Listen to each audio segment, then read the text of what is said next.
we will settle for nothing less. Next, I'd like to introduce Reverend Wayne Weathers from the Black Clergy of Philadelphia.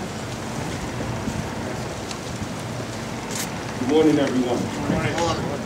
We've witnessed throughout this election season, and not only this election season, but in the history, voter suppression, especially voter suppression directed towards African Americans. Last night, I was reading in the Washington Post in Alamance County, North Carolina, a pastor in a group was marching souls to the polls and was pepper sprayed by enforcement to stop them from casting their early votes. Colleagues have been calling me not only here in Philadelphia, but outside of the state, telling me about text messages or phone calls they have been receiving, attempting to discourage them to go out and vote. So I would like to send a message to people of color and everyone in Philadelphia. Do not allow the attempts of voter suppression to discourage. Allow it to be motivation. Because if somebody has to take time to try to stop you from voting, that says that your vote matters. So I'm here today to share with my brothers and sisters that I come from a legacy. We come from a legacy of people who never allowed voter suppression or any type of oppression to stop them from achieving what it is that they're called to do. When I think about voter suppression, I think about Rosa Parks, who sat down in a bus that was designated as a seat for non-African Americans, but she would not get out of the seat that started a civil rights movement. I think about Medgar Evers in 1963, who lost his life fighting for us to have the right to vote. I think about the drum major of justice, Reverend Dr. Martin Luther King Jr., who gave his life for us to have the right to vote. So in conclusion, there will be safe matters put in place for us to vote. Don't let it discourage, let it encourage, and please understand, suppression can only have power if you give it. And so we're determined that they may try to intimidate, but we're not going to allow the intimidation to influence us. They may try to suppress, but we're not going to let them suppress the motivation for us to vote. And me being a pastor and a theologian, I will conclude with this. Nehemiah said, I'm doing a good work, and I won't come down. So when they try to intimidate you tomorrow, just say I'm doing a good work, and I won't come down. And in the words of John Lewis, let's create good trouble by going to the polls and vote and making a difference on November the 3rd. Thank you. Good trouble. Good trouble. Good trouble. All right, and our final speakers before we take questions are representatives of the DA's Election Task Force. A couple of small points. The DA's Election Task Force, as I said, has always existed. It's bigger than ever this year. We're going to have about 90 people involved, working 2 shifts. They will be working before the polls open. They will still be working after the polls close. They will consist of attorneys, and we have with us Andrew Wellbrock over there, and Brian Collins. And they will also consist of Philadelphia police and district attorneys, detectives. And we have our chief of DA's detectives, Sergeant Jerry Ross, with us here today. We take this incredibly seriously. There's been a lot of preparation and really excellent collaboration, not only with the PPD, but also with the FBI. We take it so seriously that you will find me out there before they start and after they close continuously, going from polling place to polling place, because we need to make sure every vote is counted. Mr. Wellbrock? Thank you, sir. Senator Hughes used the word cooperation. The district attorney used the word collaboration. I'm going to go with the word coalition. This group gathered up here today is a coalition to ensure that every Philadelphian can cast their ballot unimpeded and according to the law of this state. 215-686-9641. Until the last Philadelphian has cast their ballot tomorrow, we will be available at that number. Assistant district attorneys will be available to take complaints, and with our partner law enforcement agencies and with our district attorney detectives, we will be investigating those complaints and bringing charges where appropriate. Certain things to look out for: intimidation. If you are blocking the way to the polls, if you are making Philadelphians feel unsafe about casting their ballot, it is a felony in the state of Pennsylvania, and there will be consequences for that activity. If you are planning to come to this city purely to cause trouble, save everyone the time and don't. Electioneering. No matter what side it is, you may not campaign within 10 feet of the door of the polling place. We put a line on the ground here just as an illustration. You can hand out partisan campaign materials outside of that bubble. You cannot do it inside that bubble. You cannot cross that line and enter a polling place to campaign for a candidate. If you are a certified poll watcher, meaning you live in Philadelphia and the Board of Elections has granted you that certificate to be a poll watcher, you may go in the polls and you may watch. You may watch with your eyes, you may make objections where appropriate, but you cannot disrupt the process. There's another line to think about too tomorrow. 100 feet from the door of all polling places, police can enter when there is a call to assist to preserve the peace. Other than that, the police, the National Guard, will be outside of that bubble, 100 feet. For example, here, we're talking about the corner down there where 17th and Catherine is, and not to the left, the other direction. They're here to help, they're here to serve, but they will not be coming in unless there is a call to help preserve the peace. And we are all working together around the clock to make sure that is a collaborative effort. Finally, if you see any other issues, anything that makes you feel uncomfortable at the polls, any allegation of identity theft and fraud, however rare those cases may be, please call us. It's 215-686-9641. I'm going to give you another number too for a national partner that's been helping throughout all of this. 1-866-OUR-VOTE, O-U-R-V-O-T-E. They're tracking national trends and will be very helpful in our efforts as well. We are here to serve, we are here to help. I thank the District Attorney for giving us this opportunity to put together this task force to work to ensure that every single Philadelphian has the opportunity to vote tomorrow. If there are any questions, would you please specify which among us you would like to answer the question? Are there any questions? Yes, sir. D.A. Krasner, have you or the police picked up any intelligence of any organized effort to intimidate or in any way keep voters from going into polling places in the city of Philadelphia tomorrow?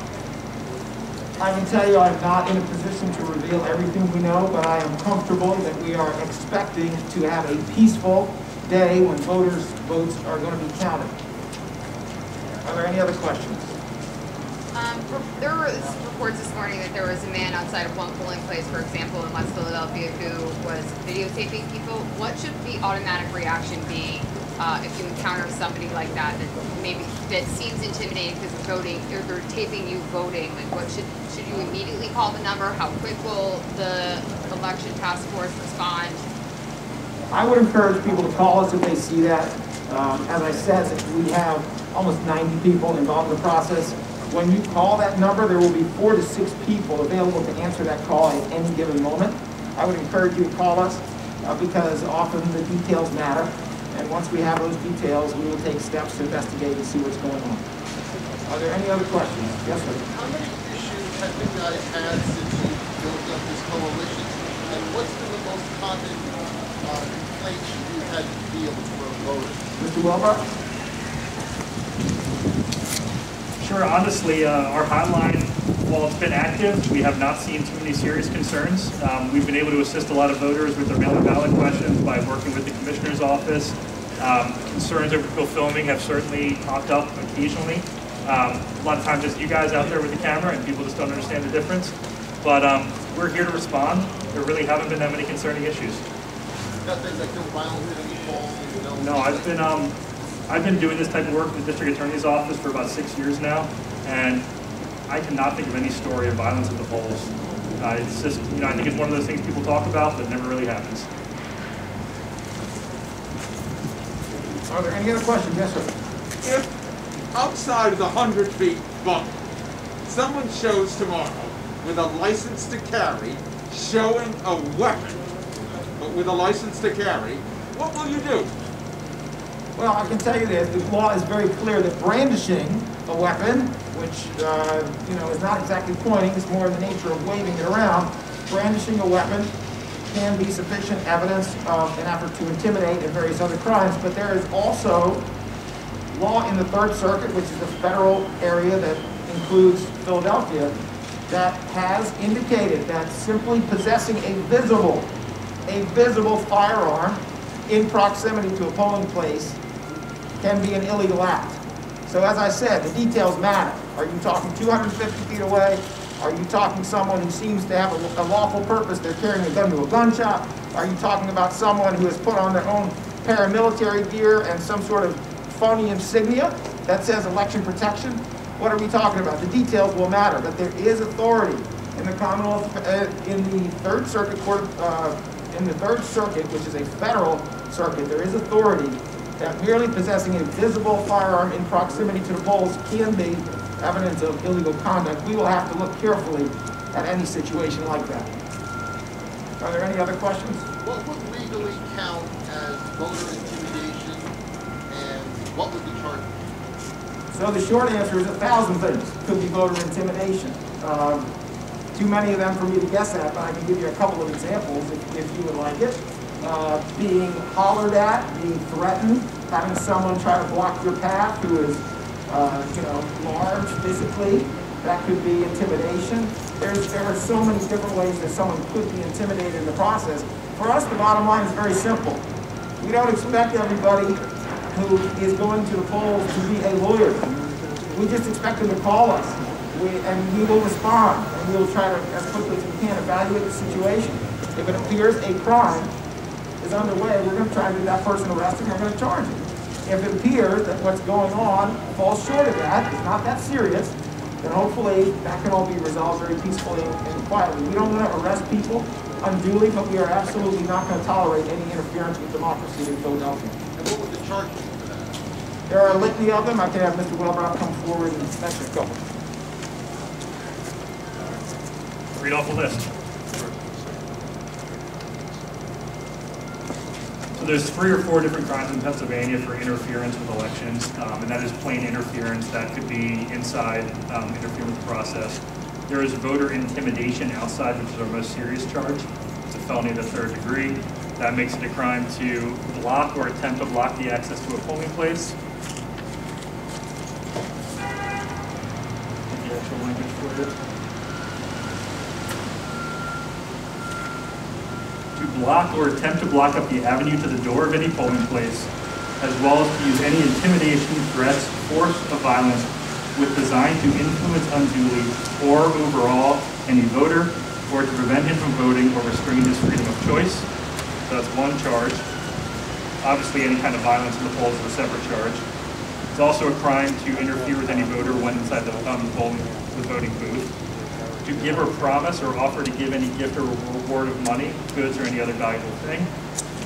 And finally, it is a violation to use or threaten to use any force, violence, or restraint, or in any manner practices intimidation or coercion against any person in order to induce or compel such person to vote or refrain from voting in any election. So whether it's to try and convince a voter to vote a certain way or just to not vote at all, the election code covers every situation. Commissioner, sorry, can we just ask about the protest too for tomorrow? I understand there's going to be a couple rallies around the city hall and the like. How maybe if they try and get too close maybe to a certain polling place, what that may look like? So the question is, there's some planned demonstrations as there have been scheduled for tomorrow around some polling places. I believe we have adequate resources out there to do our best to keep those groups separate, again, to ensure that everyone has a safe and peaceful way of ingress and egress to get in there and make sure their vote is counted. And if they get too close kind of to one polling place, are streets going to maybe be blocked off or? We don't anticipate, there's only one closure for sure, that's 12th Street. We don't anticipate putting any vehicle traffic boxes in place. We put those up. We tend to do that as needed. And obviously, if we do need to do something of that sort, we'll do our very best that we can to communicate with all of those involved, including the polling places, to ensure that folks have an alternate way to get in and out. Commissioner, could you tell us how many officers you have assigned to the election effort tomorrow? We have a substantial amount. We don't generally give our numbers, but we do have a substantial amount of votes. Commissioner or Mr. Mayor, what's the plan post-election in terms of unrest potentially if one of the candidates doesn't concede or claim victory when all the votes? So the question is, what is the plan post-election as far as it relates to the police department? Our planning has been not only for tomorrow, but before, during, and after for several days. So the same plan that we have in place now will conclude several days after.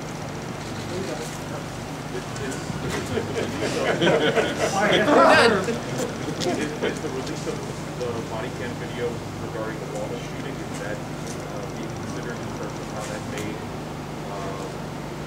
join their issue? I think we issued a statement on that. We're still planning to move forward as planned unless there's a decision that may cause that to change. But again, I think we're on schedule. Do you expect, We've seen many businesses in different neighborhoods pouring off in preparation for what they hear to be more unrest. What's your message for the business owners and communities ahead of the election? So whether it was ahead of the election or in the last few days, our message remains the same. We are out here, we're doing everything that we can to not only ensure safety, but I'm not discouraging folks to protect their property by boarding up windows. You know, Commerce can speak more to that, but at the same time, I think it's proven helpful for those who have chosen to secure their windows and their facilities. But again, I think many of us, or many of you, can see that over the last several days, our presence has been very visible in the city, not just around polling places, but in the city in general. are you expecting any outside groups to be here by tomorrow, any demonstrations and any other? It's possible, and I'll say this, you know, folks don't advertise days in advance or even a day in advance when they come and plan to be here. Those who have intention on agitating or being disruptive, it tends to be in the moment or right before they choose to do